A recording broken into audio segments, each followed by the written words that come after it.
அல்லேலூயா, ஸ்தோத்திரம்.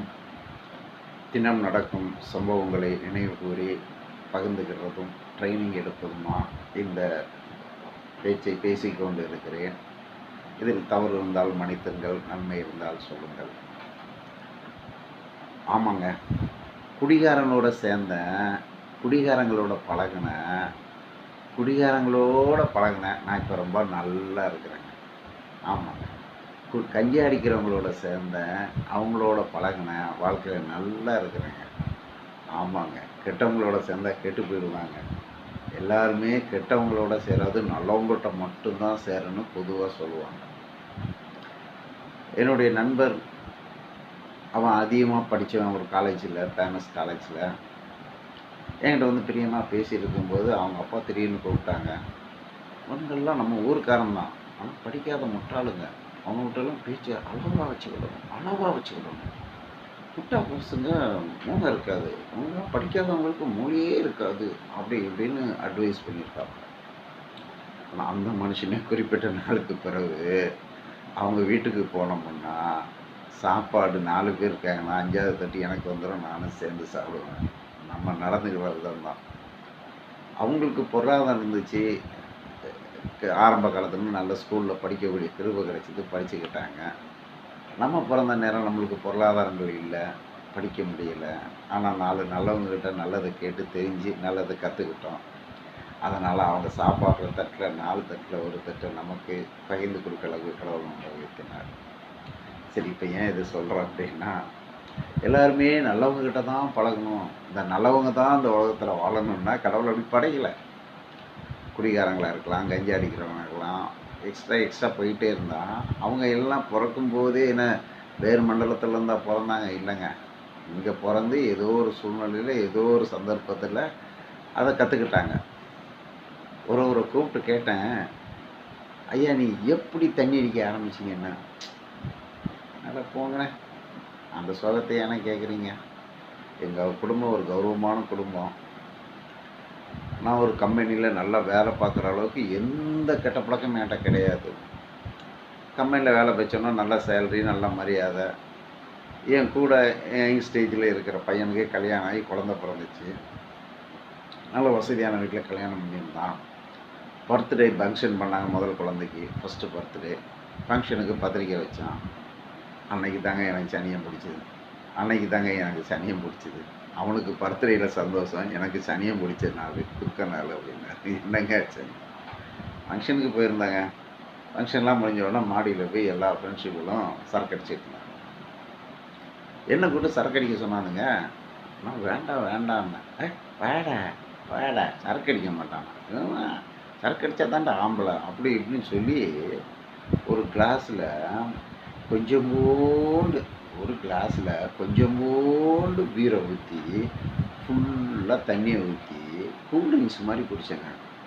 கொஞ்சோண்டு பீரை ஊற்றி ஃபுல்லாக தண்ணியை ஊற்றி கூல்ட்ரிங்க்ஸ் மாதிரி குடித்தேங்க. அப்புறம் இப்போ தண்ணியே ஊற்றுறதில்ல, ராவாக அடித்து ராவாக கெட்டுக்கிட்டு இருக்கிறேங்க, எனக்கு எடுத்து விட்டானுங்க அப்படின்னா. ஆமாங்க, குடி எப்படியோ வந்து நண்பர்கள் மூலமாகவோ, சொந்தக்காரங்கள் மூலமாகவோ, ஃபங்க்ஷன் மூலமாகவோ ஒவ்வொரு மனுஷனே வந்து பிசாசு பிடிச்சி அழிச்சிருக்கு. இப்போ ஃபங்க்ஷன் போகும். எனக்கு தொழிலை கற்றுக் கொடுத்தவங்க எல்லாரும் பார்த்தீங்கன்னா, ஒரு நாளைக்கு 40 பான் பிளாக் போடுறவங்க, நைட் ஆனால் தண்ணி அடிக்கிறவங்க. இவங்களுக்கு தண்ணி அடிக்கிறதுனாலையும் பொருளாதார தேவைனாலும் சின்ன சின்ன தப்புகளை பண்ணிவிட்டு அவங்க ஃப்ரெண்ட்ஷிப்புகள்லையும் தொழிலையும் கெட்ட பேரை வாங்கிடுவாங்க. செய்யும் தொழிலே தெய்வம், ஆனால் குடிகாரனுக்கு யாரும் வாய்ப்பு கொடுக்க மாட்டாங்க இல்லையா? ஆனால் நான் தொழிலுக்கு புதுசாக போயிருக்கும்போது ஒரு நல்ல ஒழுக்கம் உள்ள மனுஷன்ட்டு பல பேர் வேலைக்கு காத்திருக்கும்போது அங்கே எனக்கு என்ட்ரு கிடைக்கல. ஆனால் அந்த தொழிலை செய்யணும் ஆசைப்படும்போது இந்த குடிகாரங்களுக்கு அங்கே வேலை கிடைக்கல. நல்லவங்கக்கிட்ட வேலை வாய்ப்பு இருக்குது, அங்கே எனக்கு வேலை வாய்ப்பு கிடைக்கல. என்ட்ரன்ஸில் எனக்கு முன்னாடி 10 பேர் நிற்கிறாங்க.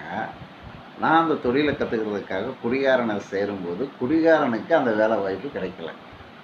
அந்த குடிகாரங்களோடு சேர்ந்து நான் வேலை பண்ணும்போது அவங்க குடிப்பாங்க, நான் குடிக்க மாட்டேன். அவங்க கஞ்சா அடிப்பாங்க, நான் கஞ்சா அடிக்க மாட்டேன்.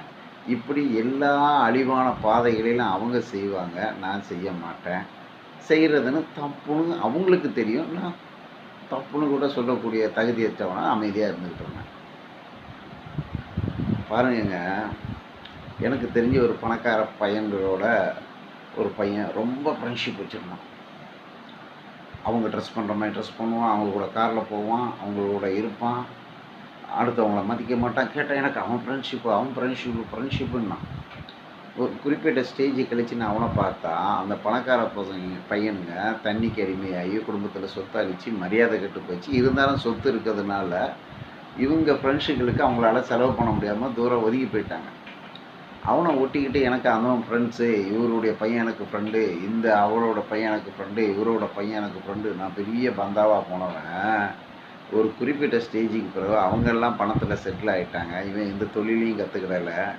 அவங்களோட சரக்கடிக்கிறது, சுற்றுறது, ஊர் சுற்றுறதுல போய் இவன் லைஃப்பை கற்றுக்கிட்டா இவன்கிட்ட தொழிலே இல்லை.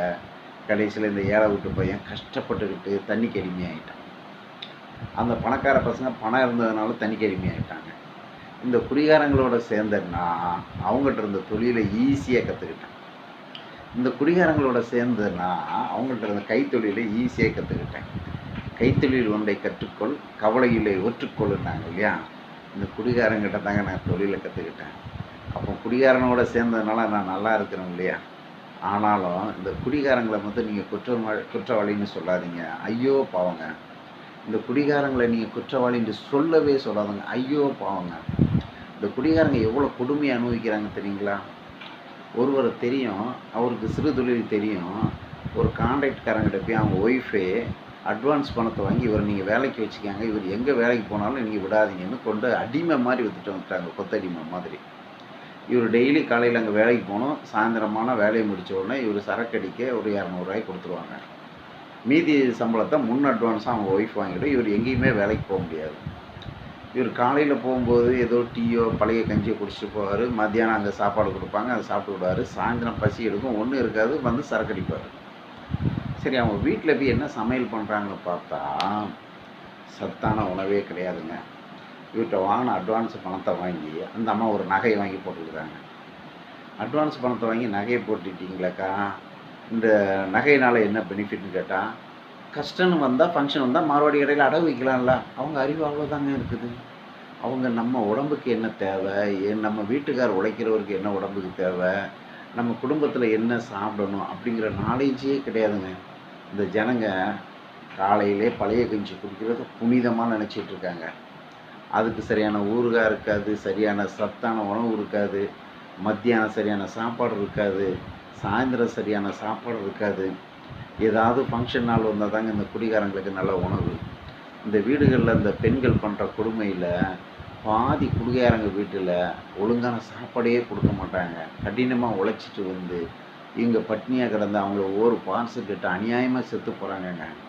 இந்த பெண்கள் குடிகாரனை கல்யாணம் பண்ணுறது புத்திசாலி பண்ணுங்க கல்யாணம் பண்ணிக்காது, முட்டாப்பாய் எவ்வளோ தான் கல்யாணம் பண்ணிக்கும்.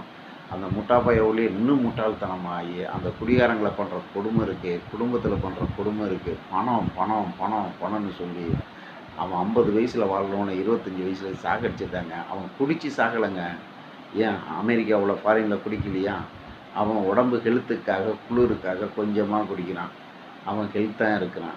இவனுக்கு உடம்பு வலி வந்து ஓவராக குடிக்கிறான், கெட்டு போகிறான். சரி, இவன் குடிகாரன் கெட்டு போகிறான். ஆனால் இந்த குடிகாரனை விட கொடுமையானவங்க அந்த குடும்பத்தாருங்க. ஒவ்வொரு குடிகாரங்களுடைய குடும்பங்களையும் நான் போய் பார்த்தா கிட்டத்தட்ட 95 குடும்பத்தில் சத்தான உணவே கிடையாதுங்க. அவனுக்கு குடிகாரன் பட்டத்தை கொடுத்து அவன்கிட்ட அந்த காசை பிடிங்கி அவனை கொத்தடிமையாக விற்று கொத்தடிமை பண்ணிக்கிட்டு இருக்காங்க. ஐயோ பாவம். நானும் இப்போ குடிகாரங்களை பார்த்தாங்கன்னா என்னால் முடிஞ்ச உதவியை செய்திருவேன். நானும் குடிகாரங்களை பார்த்தா என்னால் முடிஞ்ச உதவியை செய்திருவேன். அவங்கள பரிதாபமாக பார்ப்பேன். ஏன்னா அவங்க கடவுளை அறியலை. ஏன்னா மது எவ்வளோ கொடுமையானது அப்படின்ட்டு நான் வேதத்தில் கற்றுருக்கேன். சிலவங்க என்ன கிண்டலாக பண்ணுவாங்க, எப்போ அவங்க சர்ச்சில் தான் தண்ணி அடிக்க கற்றுக் கொடுக்குறாங்களாம்பாங்க. எங்கள் சர்ச்சில் தண்ணி அடிக்க கற்றுக் கொடுக்குறாங்க, யாருங்க சொன்னது அப்படின்னு. இல்லைப்பா, அங்கே என்னமோ ரசம் அப்போலாம் கொடுப்பாங்க அம்மா அப்படின்னாங்க. ஓ, அதை சொல்கிறீங்களா? சரி, நீங்கள் கோவில்களுக்கு போனால் உங்களுக்கு பிரசாதம் கொடுப்பாங்களா? ஆமாம்.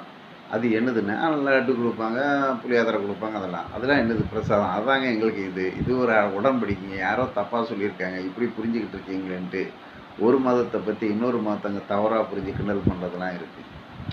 ஆனால் வேதத்தில் சொல்லுது குடி எவ்வளோ மோசமானது.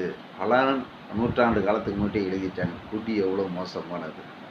குடிகாரங்களோட சேர்ந்தேன் நான் சந்தோஷமாக இருக்கேன். நம்ம யார் கூட சேர்ந்தாலும் கடவுளுக்கு பிரியமாக நடந்தால் அழுகையின் பள்ளத்தாக்கை உருவம் நடந்து அதை நீரூற்றாக்கி கொள்வோம். ஆமாம், குடிகாரங்களோட சேர்ந்தாலும் அதிலிருந்து கடவுள் நம்மளை காப்பாற்றுவார். அல்லேலூயா, ஆமென்.